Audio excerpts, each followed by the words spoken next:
Bonjour mes camarades. Il est possible que je prenne un peu plus de temps parce que je crois que Pascal n'est pas prêt.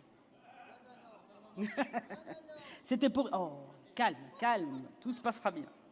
Chers camarades, je vous adresse le salut fraternel des syndicats qui m'ont mandaté à ce congrès, et des syndicats et de tous les syndicats des Deux-Sèvres, du bâtiment à la santé en passant par les territoriaux. Je vous indique de suite que je voterai le rapport d'activité. Mes camarades, tout est concentré aujourd'hui dans le pacte de responsabilité. Mais la politique de destruction des acquis, des droits, est engagée de longue date. Alors, dans les mots employés par les gouvernements successifs et par le patronat, on pourrait n'y voir que de bonnes intentions. Mais nous le savons, c'est l'enfer qui en est pavé. Leurs discours, passés dans tous les domaines, dans leur façon de nous présenter les choses positivement, dégoulinant de bonté, enrubannés systématiquement du mot social, cette propagande, nous ne nous y laissons pas prendre, mes camarades. Un mot, la mobilité. Tiens, juste un exemple.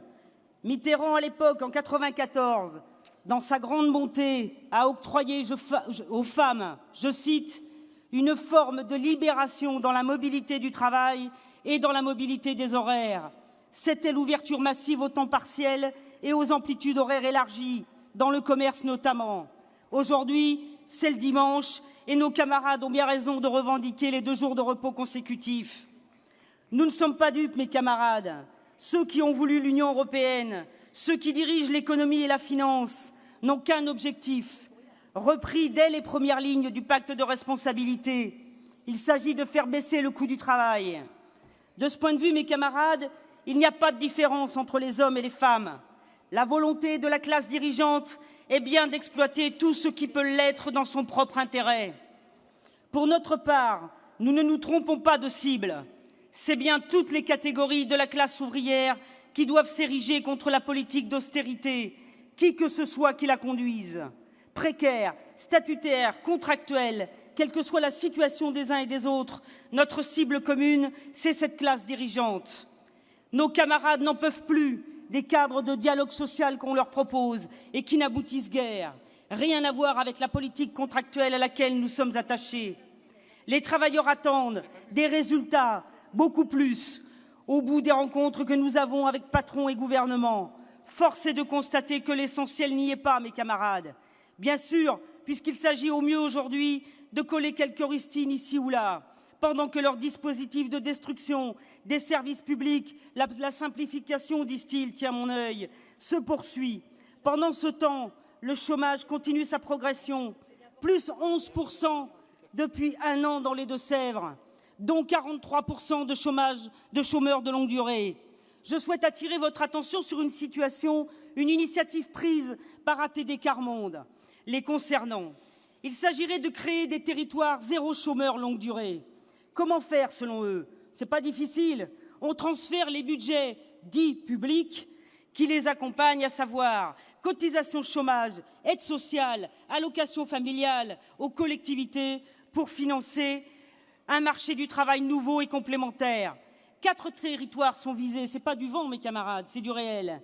4 territoires sont visés pour expérimenter le Nivernais, la Meurthe-et-Moselle, l'Ille-et-Vilaine et les Deux-Sèvres.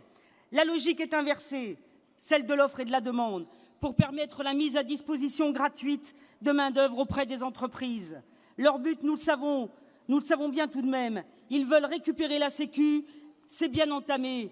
Ils voulaient la formation professionnelle, c'est bien parti. Ils veulent encore les cotisations assurance chômage. Cela correspond tout à fait aux objectifs de messieurs Kessler et Bébéar à l'époque. Mais Macron entend bien passer à la phase industrielle du détricotage engagé. Alors, mes camarades, nous n'en sommes plus à devoir encore prendre le temps de la réflexion. Ce serait désespérer la classe ouvrière qui compte sur nous. Elle l'a indiqué le 4 décembre. Nos militants sont reconnus dans leur travail. Je voudrais juste ici souligner que lorsque nous nous battons, nous le savons, nous pouvons gagner. À Pôle emploi, alors qu'il s'agissait d'éradiquer des accords collectifs, de déroulement de carrière égalitaire, qu'il s'agissait ici aussi d'individualiser au nom de compétences particulières, tiens là aussi mon œil, nos camarades ont réussi à amener le SNU-FSU, la CGT et Sud à s'opposer à ce projet. la direction Pôle emploi, autant dire le gouvernement, a dû ranger son projet. Bravo les camarades.